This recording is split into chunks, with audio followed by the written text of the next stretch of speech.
କୌଣସି ଏକ ଦୂର ଗାଁରେ ନୀଲୁ ନାମକ ଗୋଟେ ଯୁବକ ରହୁଥିଲା। ତାର ଆଗରେ ପଛରେ କେହି ନଥିଲେ।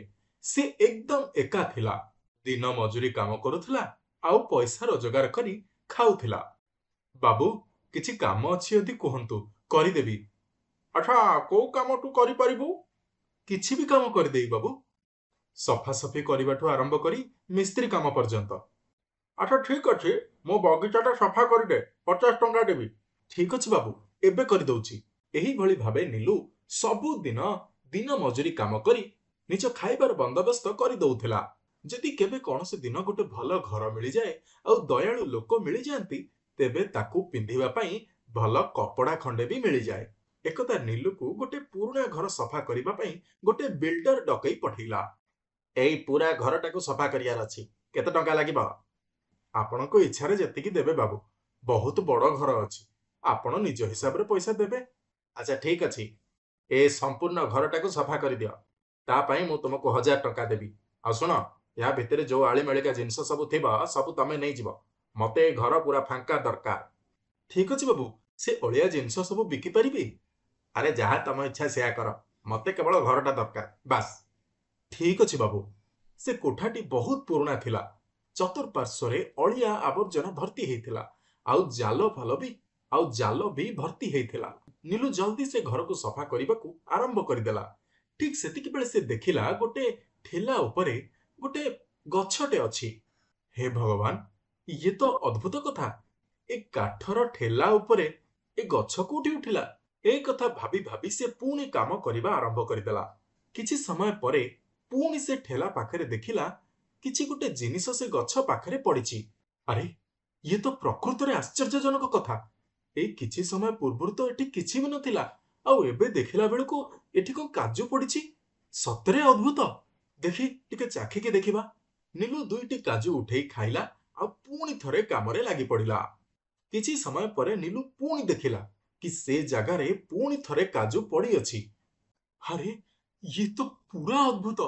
ମୁଁ ଯେତିକି କାଜୁ ଉଠଉଛି ସେ ଜାଗାରେ ପୁଣି 2 ଗୁଣିତ ହେଇ କାଜୁ ପଡ଼ୁଛି। ନୀଲୁ ପୁଣି ଥରେ ସେ କାଜୁ ଖାଇଲା ଆଉ ତାକୁ ତାର ବଳ 2 ଗୁଣିତ ଅନୁଭବ ହେଲା। ଆଉ ସେ ଅଧା ସମୟରେ ହିଁ ସମ୍ପୂର୍ଣ୍ଣ କୋଠିକୁ ସଫା କରିଦେଲା।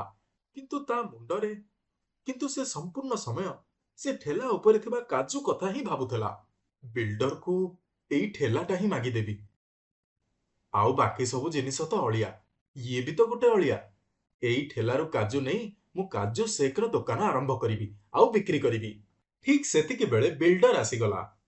ଆରେ ବା, ଏତେ ଜଲ୍ଦି ଏତେ ସବୁ କାମ ଖତମ କରିଦେଲ। ଆଉ ଭଲ କଥା, ଏଇ ନିଅ ତମ ପଇସା। ବାବୁ, ଏଇ ପୁରୁଣା ଠେଲାକୁ ମୁଁ ନେଇଯିବି? ଆରେ ମୁଁ ତ ପୂର୍ବରୁ କହିଛି ପୁରୁଣା ଜିନିଷ ତମେ ନେଇଯାଅ ବୋଲି। ନୀଲୁ ସେ ଗଛ ସହିତ ସେ ଠେଲାଟିକୁ ନେଇ ଘରକୁ ପଳେଇ ଆସିଲା ଆଉ କାଜୁ ସେକ୍‌ର ଠେଲା ଲଗେଇବା ପାଇଁ ପ୍ରସ୍ତୁତି ଆରମ୍ଭ କରିଲା। ନୀଲୁର ଠେଲା କାଜୁରେ ଭର୍ତ୍ତି ହେଇଯାଇଥିଲା। ଏବେ ସେ ଗଛଟିକୁ ନେଇ ଗୋଟେ କୁଣ୍ଡରେ ଲଗେଇଦେଲା। କୁଣ୍ଡରେ ଲାଗିବା କ୍ଷଣି ହିଁ କାଜୁ ଆହୁରି ଜୋରରେ ବରସିବାକୁ ଲାଗିଲା। ହେ ଈଶ୍ୱର, ଇଏ କେମିତିକା ଲୀଳା ତୁମର? ମତେ କୃପା କର ଭଗବାନ, ଯେମିତି ମୁଁ ମୋ କାଜୁର ଠେଲାକୁ ଆହୁରି ସଫଳ ବନେଇବି। ବିଲ୍ଡର ଦେଇଥିବା ପଇସାରେ ସେ ଅନ୍ୟ ସମସ୍ତ ଜିନିଷକୁ ଆଣି କାଜୁ ସେକ୍‌ର ଠେଲା ଆରମ୍ଭ କରିଦେଲା। ନୀଲୁର ଠେଲା ପାଖରେ ଗୋଟେ ଅଟୋ ଚଲାଉଥିବା ଲୋକ କାଜୁ ସେକ୍ ପିଇବା ପାଇଁ ଅଟକିଲା। ଆରେ ଭାଇ, ଗୋଟେ କାଜୁ ସେକ୍ ଦେଲ। ଏବେ ଦଉଛି, ପୁରା ସଜ କାଜୁ ସେକ୍। ଆରେ ବାଃ, ୟାକୁ ପିଇକି ତ ମୋର ସବୁ ଥକାପଣ ଦୂରେଇ ଗଲା। ହଁ ଆଜ୍ଞା, କାହିଁକି ନା ଇଏ ସଜ କାଜୁ ସେକ୍। କାଜୁ ସେକ୍ ପିଇବା ପରେ ସେ ଅଟୋବାଲାଟି ଅଟୋ ନେଇ ବାହାରିଗଲା। ନୀଲୁ ଦୋକାନକୁ ଗ୍ରାହକ ସବୁବେଳେ ଆସିବାକୁ ଲାଗିଲେ ଆଉ ତାର ବେପାର ଚାଲିବାକୁ ଲାଗିଲା। ତା ପରଦିନ ପୁଣି ଥରେ ସେ ଅଟୋବାଲାଟି ତା ଦୋକାନକୁ ଆସିଲା। ଆରେ ଭାଇ, କାଲି କି କାଜୁ ସେକ୍ ପିଆଇଲ ଯେ ସମ୍ପୂର୍ଣ୍ଣ ଦିନ ମୁଁ ଡବଲ କାମ କରିଲି, ତଥାପି ମତେ ଥକା ଲାଗିଲାନି। ବଢିଆ କାଜୁ ସେକ୍ ଦଉଛ ମ। ତାପରେ ମୁଁ ରାତିର କାମ ବି କରିବା ଆରମ୍ଭ କଲି। ଦେଖୁନ, ଆଜି ପର୍ଯ୍ୟନ୍ତ ବି ମତେ ଥକା ଲାଗୁନି। ହଁ ଆଜ୍ଞା, ଇଏ ଏଇ କାଜୁ ସେକ୍‌ର ଚମତ୍କାର। ହଁ, ସତରେ ଏଟା ପୁରା କୁହୁକ କାଜୁ ସେକ୍। ସମ୍ପୂର୍ଣ୍ଣ ଦିନ କାମ କରିବା ପରେ ଯେତେବେଳେ ନୀଲୁ ଘରକୁ ଫେରିଲା, ସେ ଦେଖିଲା କି ସେ କୁଣ୍ଡରେ ଲଗା ହେଇଥିବା କାଜୁ ଗଛ ପାଖରେ ବହୁତ ଗୁଡ଼େ କାଜୁ ପଡ଼ିଥିଲା ଆଉ ସେ କୁଣ୍ଡରେ ବି କାଜୁ ଭର୍ତ୍ତି ହେଇଥିଲା। ନୀଲୁ ସେ କୁହୁକ ଗଛର ରହସ୍ୟ ଜାଣିବାକୁ ଚାହିଁଲା ଆଉ ବାହାରି ପଡ଼ିଲା ସେ ପୁରୁଣା କୋଠାକୁ। ନୀଲୁ ବାଟରେ ଯିବା ବେଳେ ତାକୁ ଗୋଟେ ବହୁତ ବୃଦ୍ଧ ମଣିଷ ଦେଖାଗଲା, ଯାହାର କି ବେଶ ପୋଷାକ ବହୁତ ଖରାପ ଥିଲା, ଯେମିତିକି ତା ସହିତ କେହି କଥା ହଉନଥିଲେ। ଆରେ ବାବୁ, ଏ ବାବୁ, କୁଆଡେ ଯାଉଛ? ନୀଲୁ ବି ସମସ୍ତଙ୍କ ପରି ତା କଥାକୁ ଅଣଶୁଣା କରି ଆଗକୁ ଆଗେଇ ଚାଲିଲା। କାଜୁର ଗଛ ମୁଁ ହିଁ ସେଇଠି ଲଗେଇଥିଲି। ନୀଲୁ ତା କଥା ଶୁଣି ଅଟକିଗଲା। କୋଉ କାଜୁ ଗଛ କଥା କହୁଛନ୍ତି କହିଲେ? ସେଇଟା ଯୋଉଟା ତମେ ନେଇକି ଯାଇଛ। ନୀଲୁ ଆଶ୍ଚର୍ଯ୍ୟିତ ହେଇଗଲା ଆଉ ସେ ଅଧିକ କଥା ଜାଣିବା ପାଇଁ ଉତ୍ସାହିତ ହେଲା। ସେ କାଜୁର ରହସ୍ୟ କଣ? ସେଇଟା ହଉଛି ତାଜା କାଜୁ। ସେ କାଜୁକୁ ଯିଏ ଖାଏ ତାକୁ କେବେ ବି ହାଲିଆ ଲାଗେନି। ହଁ, ମତେ ବି ସେ କଥା ସେ ଅଟୋବାଲା କହିଲା। ମୋ କାଜୁ ସେକ୍ ପିଇବା ପରେ ତାକୁ ବିଲକୁଲ ହାଲିଆ ଲାଗୁନଥିଲା। ହଁ ପୁଅ, ହେଲେ ସେ କାଜୁ ଗଛ ବହୁତ ଭୟଙ୍କର। ତାହା କେମିତି? କାହିଁକି ନା ଯୋଉ ଠେଲା ଉପରେ ସେ ଗଛ ଅଛି, ଆଗରୁ ସେ ଠେଲାଟାକୁ ମୁଁ ଚଲଉଥିଲି। ସେ ଯୋଉ ପୁରୁଣା କୋଠା ଦେଖୁଛ, ସେଇଟା ବି ମୁଁ ବନେଇଥିଲି। କଣ ହେଲା? ତାହେଲେ ଆପଣଙ୍କର ଏ ଅବସ୍ଥା କେମିତି ହେଲା? ମୁଁ ସେ କୁହୁକ ଗଛଟିକୁ ସମସ୍ତଙ୍କ ଆଗକୁ ନେଇ ଆସିଲି। ତାକୁ ଠେଲା ଉପରେ ରଖି ସମସ୍ତଙ୍କୁ ଦେଖେଇବାକୁ ଲାଗିଲି। ତାପରେ କଣ ହେଲା? ସେ ହଉଛି କୁହୁକ ଗଛ, ଯିଏ ତ୍ରେତେୟା ଯୁଗରୁ ଭବିଷ୍ୟତ ଦର୍ଶନ କରିବା ପାଇଁ ଆସିଥିଲା। ମତେ ଗୋଟେ ଋଷି ଦେଇଥିଲେ।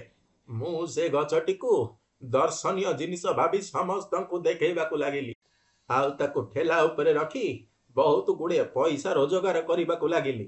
ସେଇ ପଇସାରୁ ମୁଁ ସେ କୋଠା ଘରଟା କରିଥିଲି। କିନ୍ତୁ ଅତିରୁ ଇତି ବୋଲି କିଛି ଗୋଟେ ଥାଏ ନା ନାଇଁ? କି ଇତି? ଆପଣଙ୍କର ଏମିତି ଅବସ୍ଥା କେମିତି ହେଇଗଲା, ଭିକାରୀ ପରି? ଲୋଭରେ ମୁଁ ଅନ୍ଧ ହେଇଯାଇଥିଲି। ମୁଁ କୁହୁକ କାଜୁର ମହିମା ସମସ୍ତଙ୍କୁ କହିଦେଇଥିଲି। ଲୋକମାନଙ୍କ ମଧ୍ୟରେ କଥା ଖେଳିବାକୁ ଲାଗିଲା। ତାପରେ କାଜୁର ପ୍ରଭାବ ଓଲଟିଗଲା। ତାହା ବିଷରେ ପରିଣତ ହେଇଗଲା। ତାପରେ କଣ ହେଲା? ଲୋକମାନଙ୍କ ଚିକିତ୍ସା କରି କରି ମୁଁ ଭିକାରୀ ପାଲଟି ଗଲି। ମୋ ବଙ୍ଗଳାଟା ବିକ୍ରି ହେଇ ଗୋଟେ ପୁରୁଣା କୋଠା ହେଇଗଲା। ବୋଧେ ମୋ ଭାଗ୍ୟରେ ସେଇଆ ଲେଖା ଥିଲା। ତାପରେ ସେ ଗଛଟିକୁ ସେଇ ଠେଲା ଉପରେ ରଖି ମୁଁ ପଳେଇ ଆସି ପ୍ରାୟଶ୍ଚିତ କରିବା ଆରମ୍ଭ କରିଲି। ଆଉ ଆଜି ଏଇ ଅବସ୍ଥାରେ ତମ ଆଗରେ ଛିଡା ହେଇଛି। ସେଥିପାଇଁ କହୁଛି ପୁଅ, ସେ କୁହୁକ କାଜୁ କଥା କାହାକୁ ବି କୁହ ନା। ସେ ଗଛଟିର ଭଲ ଭାବେ ଧ୍ୟାନ ରଖିବ।